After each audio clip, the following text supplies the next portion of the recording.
A brief introduction to Cambridge Elements. This is a new digital-first concept in academic publishing, combining the best of books and journals. Elements are original, concise, authoritative and peer-reviewed scholarly and scientific research, organised into focused series edited by leading scholars. With lengths of between approximately 40 and 75 pages, Elements provide authors with an opportunity to develop a theme in greater detail than is possible in a traditional journal article, yet more concisely than would be expected in a full-length book. The element we will be discussing today, Viral Discourse, is the first to be published in the Cambridge Elements in Applied Linguistics series. Joining me today to put the questions to the authors of this element is LiQWYD, who is Chair of Applied Linguistics and Director of the Centre for Applied Linguistics at the Institute of Education, University College London. He is co-series editor with zhuhua of the Cambridge Elements in Applied Linguistics series. Rodney Jones is the editor of Viral Discourse and is Professor of Social Linguistics and Head of the Department of English Language and Linguistics at the University of Reading. Now I'll hand over to LiQWYD. Thank you, Becky. As editor and co-editor of the Elements in Applied Linguistics series, I'm really pleased to see so many of you all over the world joining us today. As Becky says, the Cambridge Elements is a new concept of publishing, and the Applied Linguistics series welcomes proposals that cover the full range of sub-areas and topics in applied linguistics that deal with language-related issues in real-world situations. So please contact me or zhuhua, my co-editor, if you have any ideas to explore and to develop into a proposal.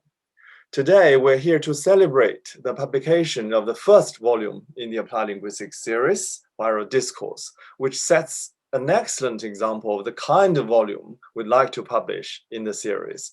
It's an extremely timely topic, of course. So Rodney, you are the editor and lead author of Viral Discourse. I'll start with you. Can you tell us how the project came about, please? Thanks very much, LiQWYD. Before I answer that question, I just want to acknowledge that in the last year, because of the pandemic, something like 2.5 million people have died. And this pandemic has touched all of us. It's touched all of us here in our team, and I'm sure it's touched everybody out there in sometimes very, very significant ways. And so I just like to take a moment just to acknowledge the loss and the suffering that's come from this pandemic. In terms of this project, well, it started a year ago when we all sort of went into lockdown, and I, like many of you, was asking myself questions about what we could do as discourse analysts to contribute to understanding what was happening to us on many different levels, and maybe even contribute in some kind of practical way. I asked myself this question: are discourse analysts key workers? Because at that time we were talking about, some workers are essential and some maybe less essential. And I did have a kind of crisis moment of wondering how essential I actually was and what I could actually contribute. And so started to meet with my colleagues on a kind of regular basis. My colleagues in Hong Kong and my colleagues here in the UK, we started a little group, just a kind of discussion group, just to talk about what was going on and what we thought about it, and what we thought we might do, what sort of projects we might develop. We would meet every Friday morning, and I have to say it's something that really helped keep me sane, especially during the first couple of weeks of lockdown. And we started a little blog. And we thought this blog format would be a good way to kind of get work out, get ideas out without having to go through the sort of long, arduous publication process that is often accompanies our work in our profession.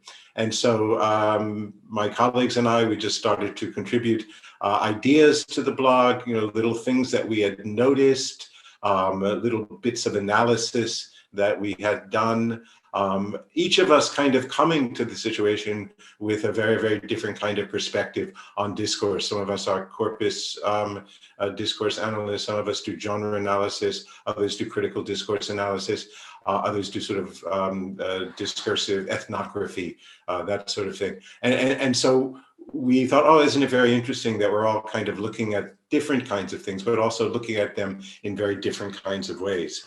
And so when we saw this really, really interesting opportunity that Cambridge Relevance presented, we thought, wouldn't it be a good idea to kind of compile some of these short pieces.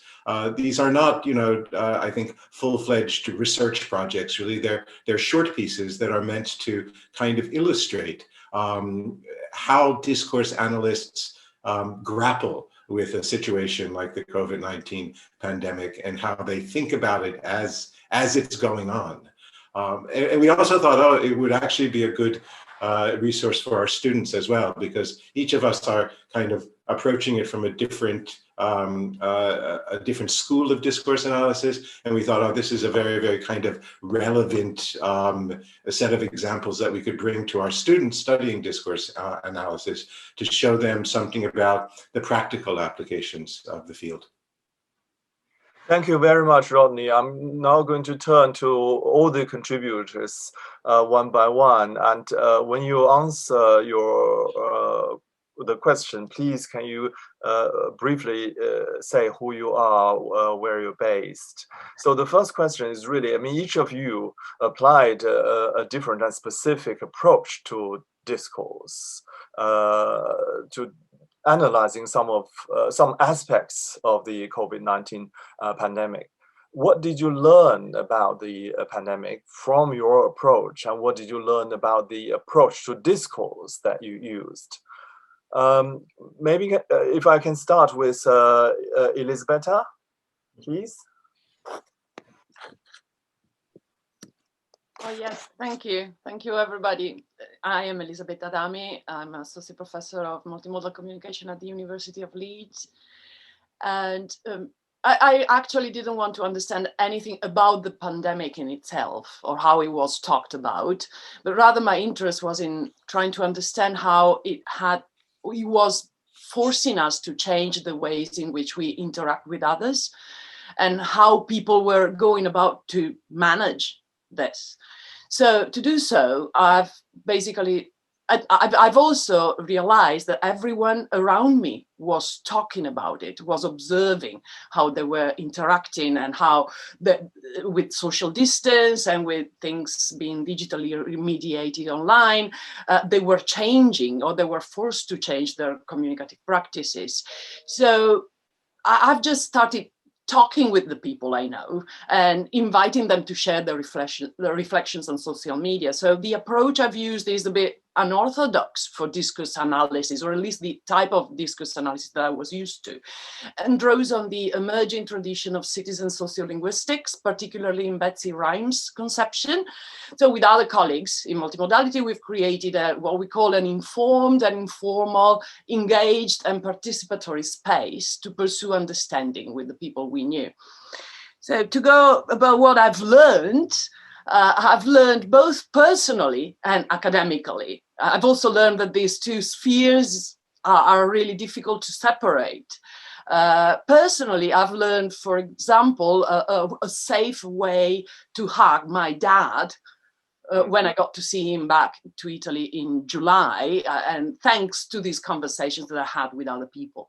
Academically, I've learned that people are not only extremely resourceful in facing the restrictions, but also extremely knowledgeable, observant and analytical of their own and others' communicative practices, and generous in sharing their practices, knowledge and reflections. So everybody has some unique expertise in how we communicate with others. And so I've learned that the boundaries between academic research and people trying to make sense are there to be broken. And that by joining forces together, the expertise that each can bring can become shared knowledge for the better. So to conclude, I've also learned that discourse analysis works best for me if it is combined with ethnography and engaged research, I would say. Thank you very much. That's excellent. Erhan, maybe I can turn to you next. Sure. Thanks, LiQWYD. So the chapter I contributed to the volume was about the internet memes about COVID-19. So I look at, generally, I study internet memes and their multimodal composition. So what kinds of textual, visual elements come together to create humorous meanings. So one thing that really surprised me when the pandemic started was that people were still creating humor. People were still engaging in, as a result of increasing engagement with digital communication, I guess, that everyday creativity and are resorting to humor still continued. So that was quite surprising for me. And I just wanted to look further to see what kinds of humorous meanings are created about the pandemic. And when you think about it's a deadly virus, it's a global health crisis, but what is it about the pandemic that people actually found humor and created these digital artifacts? So I think overall, what I learned about the pandemic is multimodal creativity. So our increasing digital engagement is a kind of, ordinary citizen entertainment. We don't only just consume, media, movies, TV shows, so on and so forth, traditional forms, but I think people can create their own humor as a result of the affordances of digital communication these days. So this kind of approach, of course, brought some challenges for me in terms of, the relationship between a textual component of a meme and a visual component of a meme, how they come together, and then what other things one must know to decode the humor when they view a meme. So I learned that there are different kinds of things that one needs to know, like different discourse frames, media frames, how certain things are framed in the media and how these translate to those memes, how much you need to know about other meme templates. So memes are kind of, these small groups of communities. They emerge from these small communities, and one must know what's happening in those communities, what kinds of shared practices there are, and what kinds of emotions are shared and how these are expressed. So these are not always straightforward. I mean, my analysis shows and the challenges that I have. So that's definitely one thing methodologically that I grapple with as I do this kind of research. And of course, the ethics of using open to public data, the anonymity about internet memes, not knowing who creates these, what kinds of processes they go through, these meme creators when they create memes. There are definitely so many questions that I found that we need to ask in this kind of research. So yeah, as a summary, I can say these are the kinds of things that I learned. Thank you very much. Zhuhua, if I can turn to you next, please. Well, thank you very much. I'm Zhuhua. I'm the co-editor for the Cambridge Elements series in Applied Linguistics, and also have another role in this. I contribute a chapter to this element. I'm based in Birmingham University. My research area and interests are very much in multilingualism and applied linguistics intercultural communication.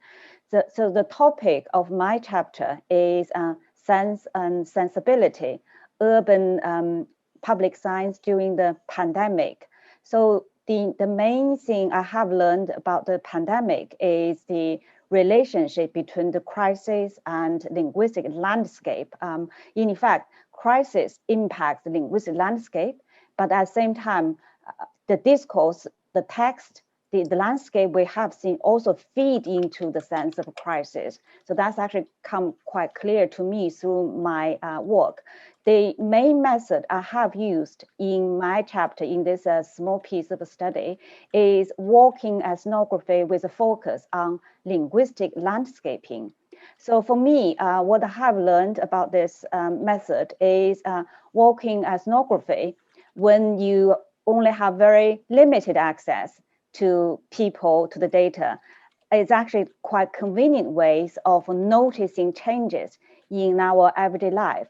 And also it's a convenient, turned out to be very healthy way during the quarantine when you have only one walk or one exercise opportunity each day. What do you do as an applied linguist?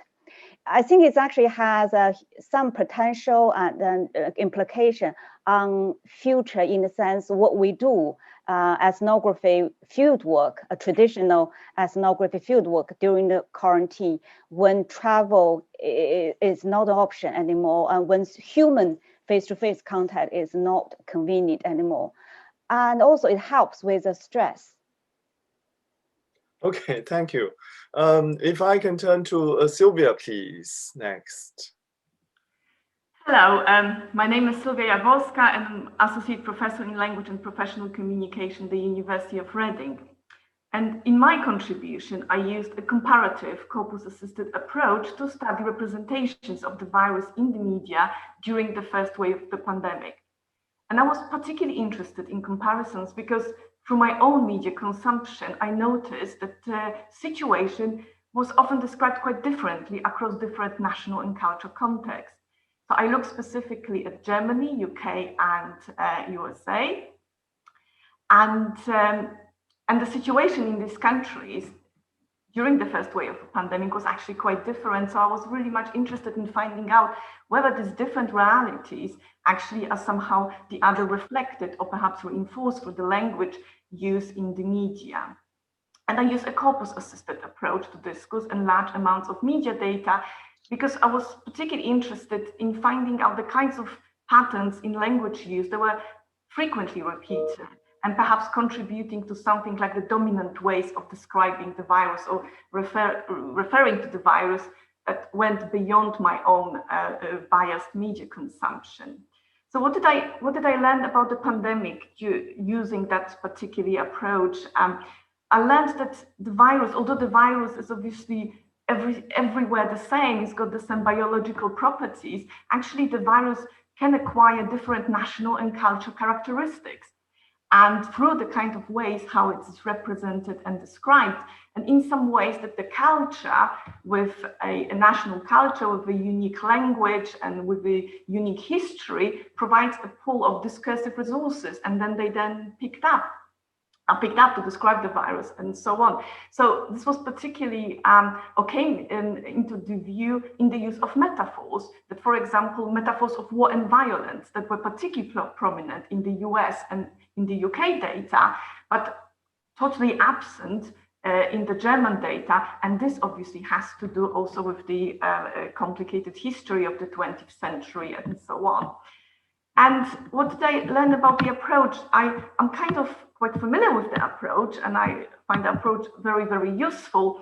And again, it's sometimes looking at this large amount of data, looking at the ways how certain phrases, words were frequently repeated to represent the virus, it did confirm certain intuitions and expectations.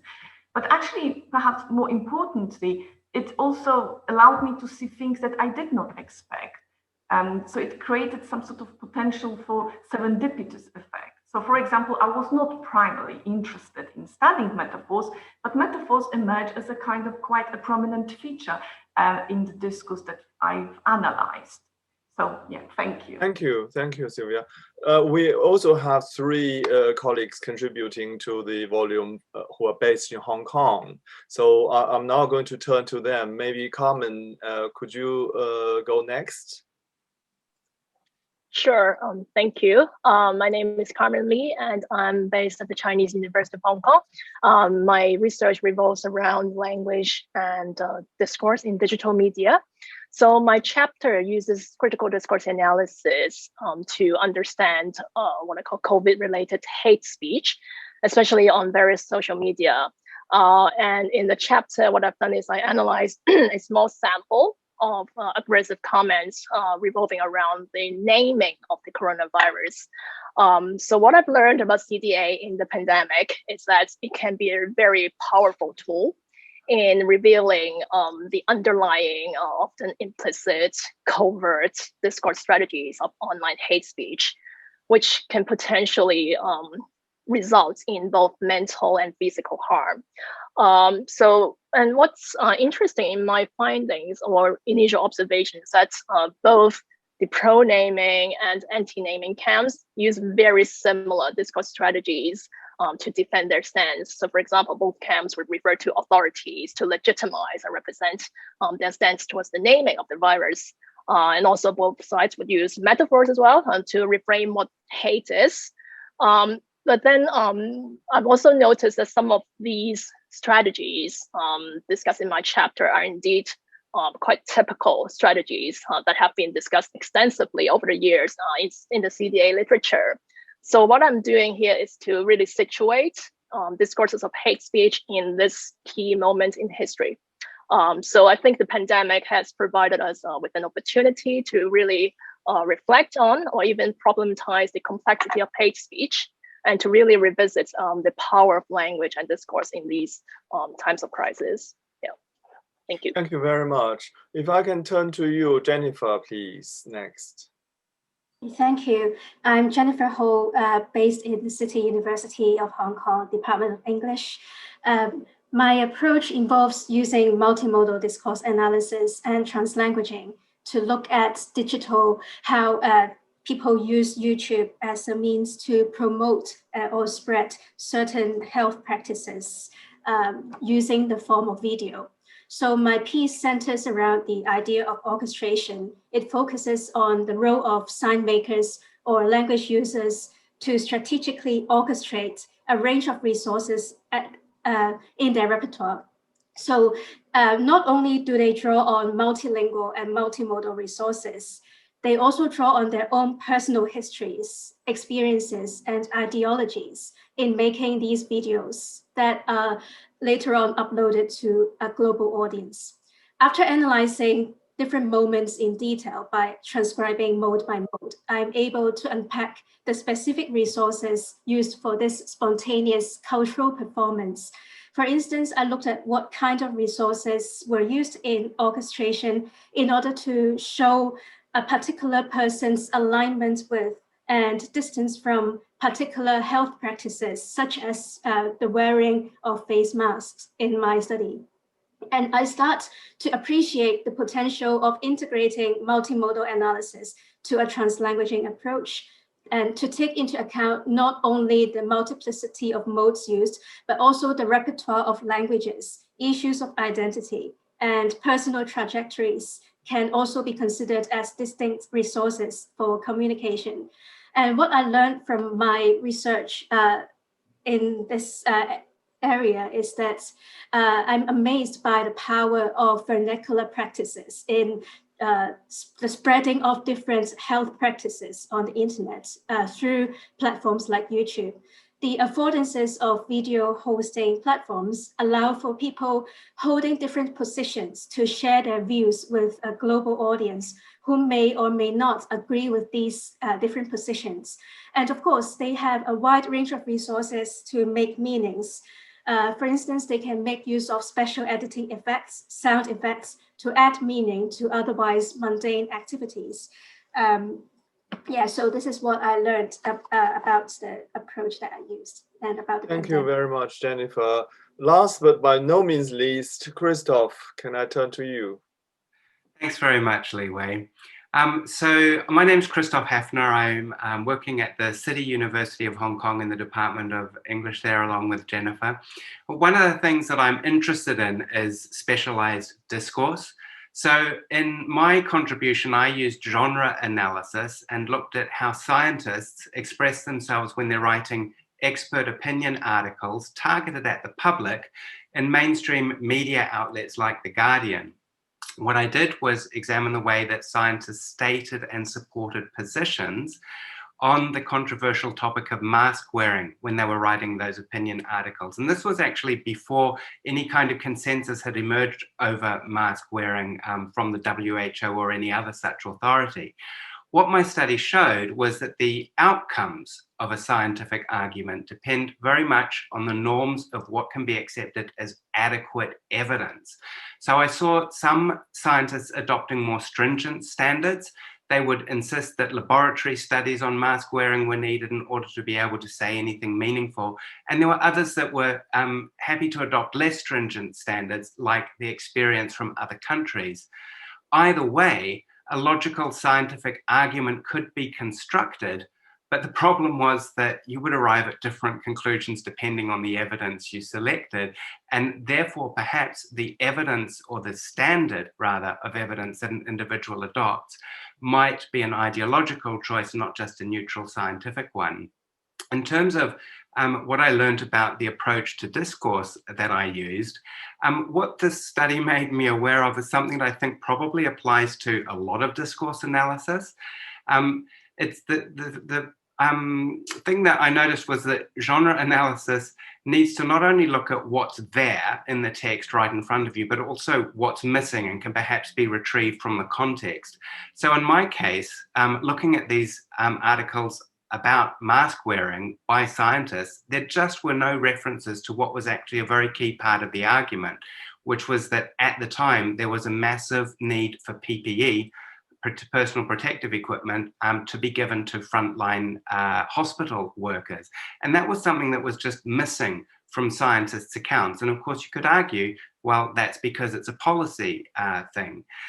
In any case, what this means is that in order to do an effective genre analysis, you need to begin by covering a lot of ground, really deeply understanding the communicative context that you're engaged with, including the full range of actors that are involved, all the different conflicting goals that they might have, because something like an argument structure can be influenced by ideologies that aren't immediately apparent if you don't deeply understand the context. Thank you very much, and thank you all for that very interesting account of your chapters. The book really is so rich in the variety of data people have examined, and the innovations in the approaches they've used, the contributors used in the analysis. Now turning to some of the questions that the audience have suggested, it's really there are a number of questions about the new trends that are seen through this book in discourse analysis. I wonder if you could, or some of you could comment on that, but also perhaps some comments on what is not being used in your volume, like literary semiotic approach, conversation analysis. So some audience are interested why some of these approaches are not used in your work. Perhaps can be used in your work, but more on the new trends in discourse analysis. Maybe Rodney, you want to start, and then whoever wants to contribute, please. I think in terms of where we're going in discourse analysis, what really struck me in working on this project, and of course in working with all my colleagues, was the need for dialogue among different approaches, and the usefulness of combining different approaches together. And I think although we're all kind of squarely using one kind of approach, you can see as they're arranged in the volume that the volume is really like a conversation among us. And so this kind of interaction, I think, is really important. There is actually a social semiotic approach, or a more literary semiotic approach, in one of my articles in the book, which was really interesting for me because I generally don't take that approach to discourse analysis. I generally focus very much on sort of very present data. And what I really learned from I was looking at face masks, and I was wondering why people were so upset about either wearing masks or not wearing masks, and why they just didn't, sort of take a logical approach to it. And I realized that a mask is really a text. And it's a cultural text that's very sort of heavy with meaning, and that meaning has been accumulated through lots of different historical experiences. And so what this brought me to is actually going back and looking at some of the history of face masks and facial coverings more generally, and understanding something about where these kinds of feelings came from. So that was, for me, a kind of an interesting new experience.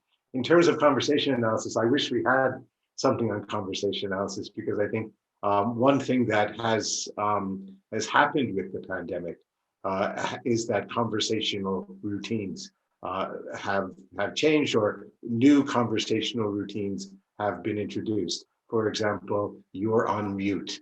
That seems to be a very common phrase nowadays. And so how do people manage in situations like this? There are so many situations now where we are online in different kinds of social contexts, you know, socializing or working. How do we manage these conversational challenges through the media? But also difficult conversations around things like enforcing mask mandates. I mean, there have been quite a lot of instances in the States where there are actually kind of confrontations between shopkeepers and customers about whether they're going to wear a mask, and how do people conversationally manage things like that. I think that would be really, really fascinating to look at. I think Elisabetta has a lot of really interesting ideas about how we might move forward with new trends based on what we've learned from the pandemic. So anybody else wants to add to that?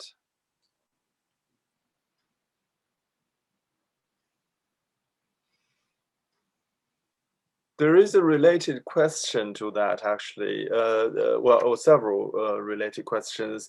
You presented short pieces, like little snapshots. So do you have plans to develop these further, expand them into larger projects and larger pieces? And what other issues are you looking at in relation to the pandemic? And some people asked about, you know, life will never be the same again. So, you know, but perhaps viral discourse or viral discourse analysis may well stay, even because we may be facing other issues there, and all sorts of new data could be gathered and analyzed. So again, kind of looking towards the future, as it were, and also adding that historical and change over time perspective, whether you have any thoughts really for future projects. Who would like to respond to that?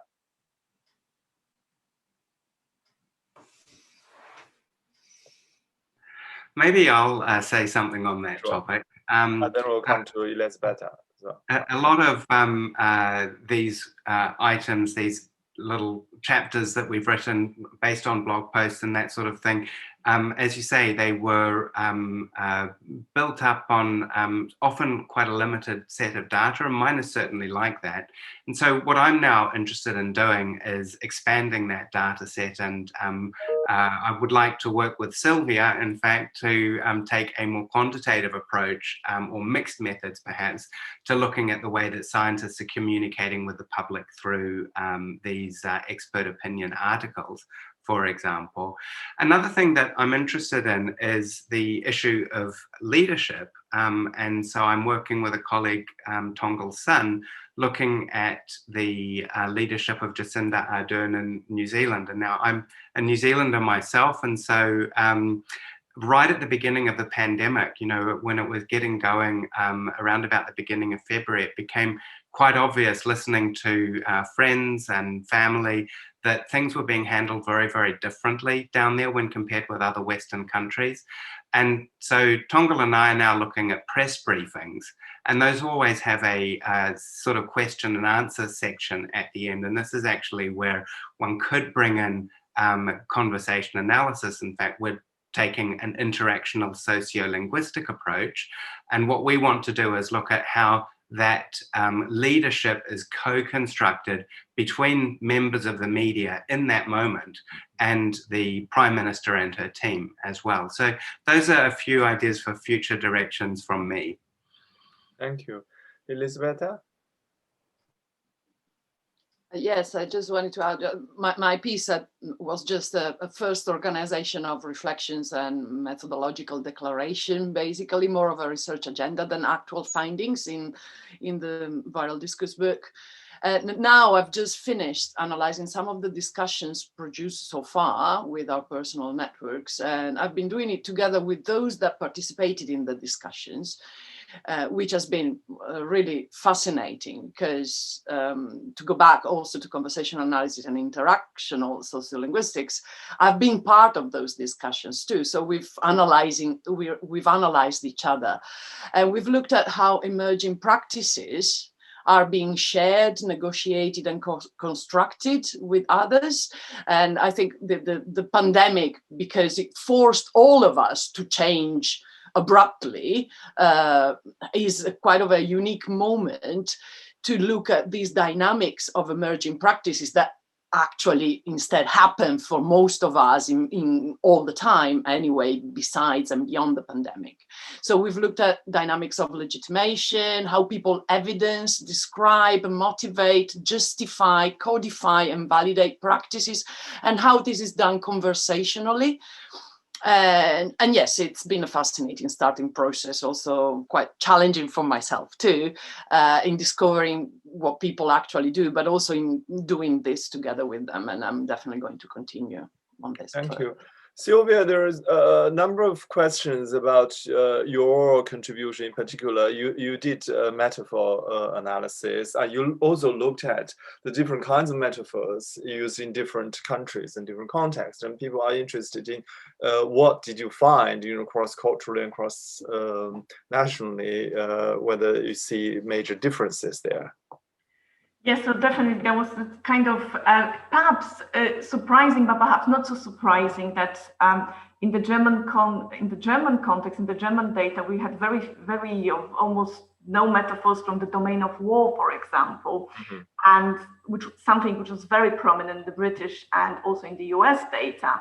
And of course, there were lots of associations with the Blitz spirit, for example, particularly in a newspaper articles reported on the speeches of Boris Johnson, who used actually quite frequently that particular frame and so on. And of course, that could not be really used in the German context for obvious historical reasons. But interestingly, in the German context, the kind of metaphors that I found, and a little bit more research needs to be done on it, the metaphors came more from the domain of building or a domain of engineering as well. When, for example, in the description of the ways how the virus can be contained. Yeah, so that was obviously quite interesting. So there were some metaphors. They were not so prominent, but they were coming from different domains, definitely. Yeah. Okay, thank you.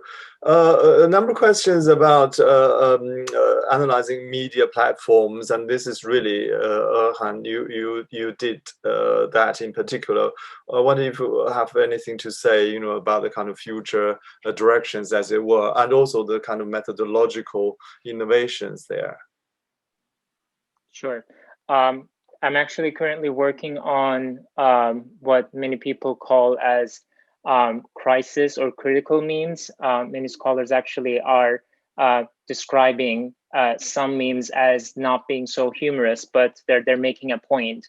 So in relation to what Christoph was saying, politicians, political discourse, what politicians do and how ordinary people perceive those decisions and how those kind of translate into mimetic acts in digital media platforms is something I'm actually quite interested in looking at now.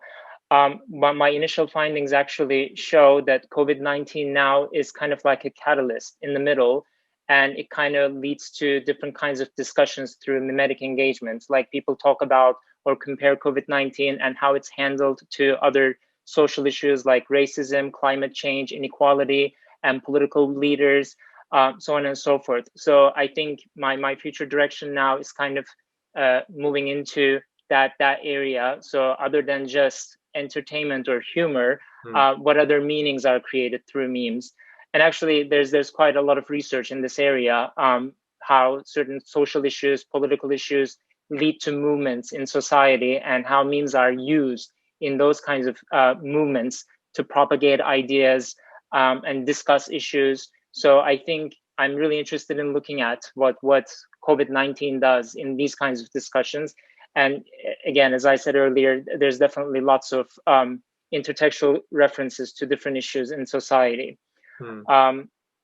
and again, all the other relevant issues about methodology apply to this as well. So the anonymity, as I said, but there's definitely a lot more to look at when it comes to digital communication and how these kinds of issues really impact those digital practices. Thank you. I mean, Carmen, zhuhua, and Jennifer, you looked at various kinds of public discourse and language in the public domain, whether it's policy directives or public advice to the ordinary people. I wonder if you three want to say anything about the way you want to take this further, looking at new like policy directives or instructions to the general public, linguistic landscape, or kind of video public health promotion videos. Maybe I can start with Carmen. Okay. So what I've looked at is hate speech in this chapter. That is indeed part of my ongoing project, and hopefully future larger project on online aggression and cyberbullying from a discourse perspective. So what I've noticed from this little project is that hate speech will always be there. It won't just go away, and we can't just stop it. So I believe one thing that we can do as discourse analysts is to really more explicitly recognize online aggression as a linguistic or discursive act, okay, because it is these routine discourses that shape people's attitudes towards hate speech or their decision to be aggressive online or not. So I think a way we can contribute to is to use our findings to inform media literacies, critical literacies education. I think I see one of the questions from the audience related to education, right? Yeah. So I think one thing that we can do is to see how to use discourse analysis or CDA to enhance awareness of different kinds of harmful discourse. Or as you mentioned, also policy discourses and so on. I think that's an area that we as applied linguists or discourse analysts can really make a contribution to, and it's really time to reflect on how we can make our research or language research more meaningful and relevant to what's going on in the world now. Yeah. Zhuhua, can I turn to you? Yes, I think one of the dimensions I want to actually look into a bit more is historical diachronic side of what the time scale means, implications for linguistic landscaping, and how do we interpret the relationship of the science and the context we have found ourselves in, and also where we find the science and text in. I think that actually came across very clearly and consistently through my work and also through other chapters in these elements, the relationship between the words, text, and the context where we find ourselves, the text in. So I have been thinking about extending this piece of work, looking at landscaping, linguistic landscaping in the context, together with Dr. Jackie Low, I believe, who is actually in the audience today, to look at the Chinatown in London, looking at this historical perspective, history of relationship of Chinese migrant community, and how the visual heuristics impact how does the COVID-19 impact the visual heuristic we see in Chinatown, or how lack of the visual heuristic can be interpreted in the broader context of history and migration and relationship between the migrant community and local host. So that's one of the areas I want to look into. In many ways, some of the themes I have talked about in the chapter is a continuation of the work that myself and other colleagues have been working on. And one of the things I really want to emphasize is the vulnerability of multilingualism in the crisis. And that's the area topic isn't really new. We have actually heard this the theme mentioned in other contexts prior to the crisis. But in this particular crisis, we have seen the impact of the vulnerability of multilingualism. The lack of information in other languages than in English has caused death, severe in the hospitality. So I think these real impact of vulnerability of multilingualism will be the theme I would like to continue to contribute to. Yeah, thank you. Jennifer, I mean, there is a comment from Philip Sargent, actually, the masks have literally become a text in a way, mixing together with other issues there. And you specifically looked at this aspect of mask wearing. And of course, there are all sorts of discourses there about mask wearing or not wearing, or how this advice or instruction to people is actually given. Would you like to say something more about this aspect of the work, please? Yeah, yes, thank you. I'm actually very interested in the kind of bottom-up vernacular practices that's very popular during the pandemic. So one of the videos that I looked at was about a person walking in the supermarket and how this person used semiotic resources to indicate alignment with face masks.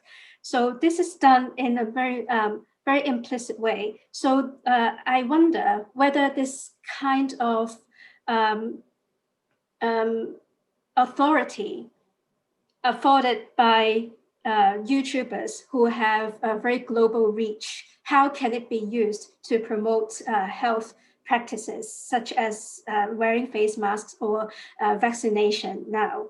And I'm actually working on a paper with Dr. Jackie Low from Birkbeck, looking at how how YouTubers as mini celebrities, how they use their authority, their influence in the social media world to advocate the wearing or to promote certain health practices, which I think could be an alternative way to promote health practices, in addition to the more traditional top-down approach to the government's promoting certain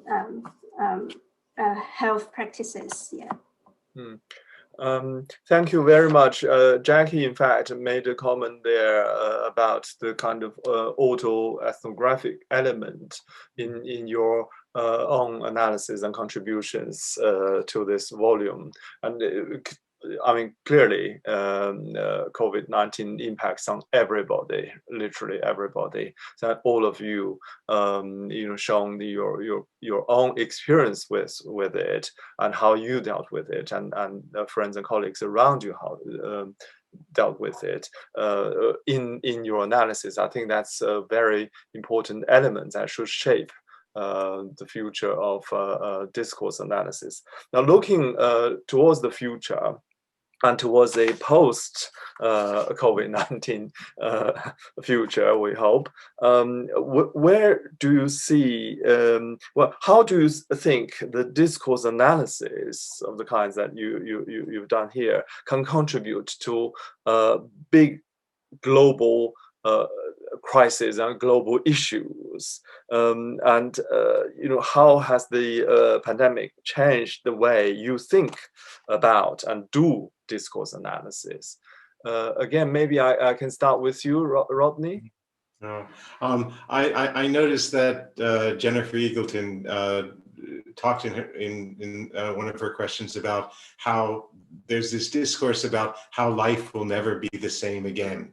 We're constantly hearing, okay, now we've been through this pandemic and there's been this kind of disruption. And it's not just a disruption in, sort of economics and health, but it's also a disruption in discourse, isn't it? Because it turns discourse back on us and makes us think and reflect about the way we actually communicate with one another.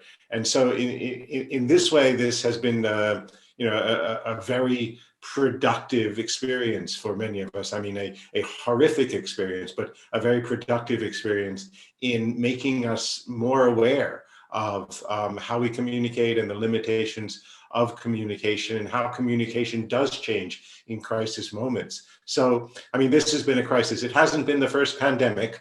There have been plenty of pandemics in the past. I'm sure I thought, during those pandemics or after them, people said, well, things will never be the same again. I mean, the fact is, things are never the same again. And that's what's so important for us as discourse analysts to embrace is this kind of dynamic aspect of language and communication and all sorts of semiotic communication as well, that it's always a moving target and we always have to develop our perspectives and develop our methods to deal with it. But I think another thing that I think I really learned from this is how important it is for us to apply discourse analysis to these kinds of crisis situations, because what discourse analysis allows us to do is look at things in a very micro way, looking at, sort of taking apart texts or looking specifically at interactions like Jennifer did in her piece, but also in a kind of very, very macro way, looking at the kind of larger ebbs and flows of discourse in the community and how these can actually be quite consequential in terms of people's everyday behavior and in terms of the sort of health of a society. And so we'll have more epidemics, more pandemics, I'm afraid, and we also have things like climate change, which is, I think, going to be an even more disruptive experience for us in the future. And so I look forward to my colleagues continuing to come up with these really inventive and creative ways to look at what's happening through the lens of discourse analysis. Anyone else would like to add anything to it? You can just raise your hand or go. Yeah. If I may just add two points. I think the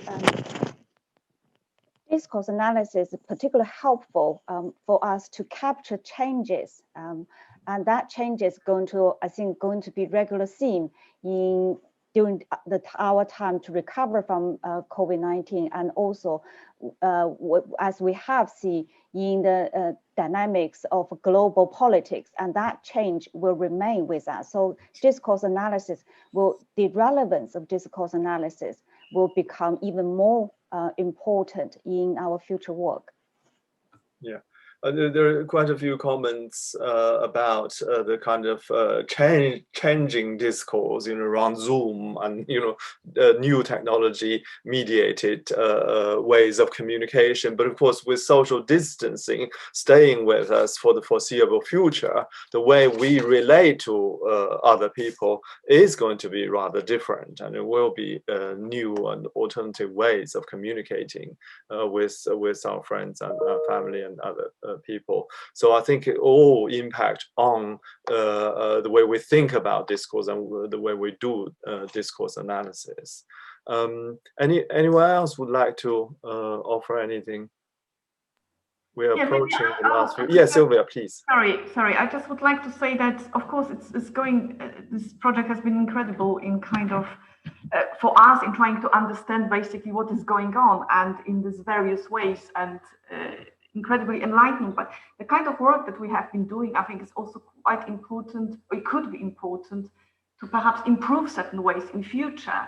So some of the project that sprang off from our viral discourse blogs about leadership, perhaps about science communication as well, could be useful in some ways to perhaps indicate how perhaps we could communicate better, and perhaps in more appropriate ways, how we need to consider the multilingual dimension of communication more when scientists communicate with us, when we communicate with other people, and so on. So I think there's also I would like to kind of add this sort of positive component to it, that we can also introduce more positive changes for communication. Indeed, yeah. Anyone else would like to say anything?